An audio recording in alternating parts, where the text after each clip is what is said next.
Hi friends. Are Narayanamurthy గారు people star. ప్రజల కోసం పోరాటాల మీద, ఉద్యమాల మీద సినిమాలు తీసే మహానుభావుడైన.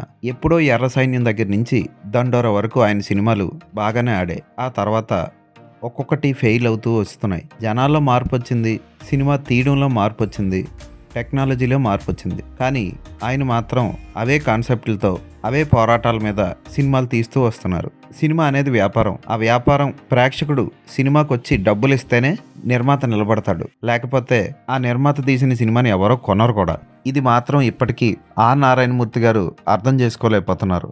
దాన్ని బిజినెస్లా చూడలేకపోతున్నారు. ఎందుకంటే ఆయన సినిమాని కళగానే చూస్తూ ఉండిపోయారు. ఆయన ఈ మధ్య తీసిన చాలా సినిమాలన్నీ దారుణంగా ఫెయిల్ అయ్యాయి.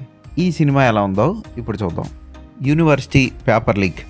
ఈ సినిమా మొత్తం తెలుగు భాష గురించి పోరాటమా, ఇంగ్లీష్ మీడియం విద్య ఆవశ్యకతను తెలిపే సినిమానా? సినిమాని కంప్లీట్గా చూసే వరకు అర్థం కాదు. తక్కువ జాతి వాళ్లకు తెలుగు మీడియం బెస్ట్ అని, ఇంగ్లీష్ మీడియంలో చదివి పెద్ద పెద్ద క్యాస్ట్లో పుట్టిన వాళ్ళు పెద్ద పెద్ద ఉద్యోగాలు చేస్తూ డాక్టర్లు, ఇంజనీర్లు అవుతూ మంచి లైఫ్ని గడుపుతున్నారని తెలుసుకుంటాడు రామయ్య. అతనే వెళ్ళి ఆక్స్ఫర్డ్ డిక్షనరీ తీసుకొని ఇంగ్లీష్ నేర్చుకొని, అతని కొడుకు ఇంగ్లీష్ నేర్చుకోకపోవడం వల్ల కానిస్టేబుల్గా ఉన్నాడని తెలిసి అతనికి ఇంగ్లీష్ నేర్పి అతన్ని ఎస్ఐ చేస్తాడు.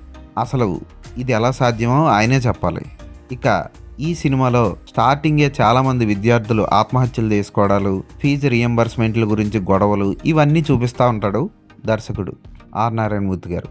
కానీ అవేవి జనాలకి నచ్చవు. ఎందుకంటే ఒకే సీన్ని రాత్రి తీసి, ఉదయం తీసి, ఆ రెండింటిని మిక్స్ చేసి అదొక సీను అని ప్రేక్షకుడికి చూపిస్తున్నప్పుడు ఆ మాత్రం ప్రేక్షకుడు గెస్ చేయడా?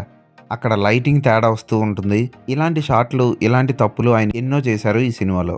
ఆయనే కథకుడు, దర్శకుడు, సంగీత దర్శకుడు, ఎడిటర్ అన్నీ ఆయనే అవ్వడం వల్ల ఈ సినిమాకి తక్కువ, సీరియల్కి కూడా తక్కువ అన్న రేంజ్లో తీశాడు ఆయన. ఎక్కడ ఇంట్రెస్టింగ్గా అనిపించే సన్నివేశాలు ఉండవు, మంచి డ్రామా ఉండదు.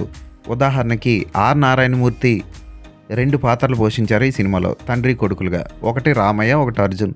అర్జున్ భార్య క్యారెక్టర్ ఉంటుంది. Too much over action. ఎక్కడో వీధి నాటకాల్లో యాక్ట్ చేసే ఆవిడలాగా ఓవర్ యాక్షన్ చేస్తుంది ఆవిడ.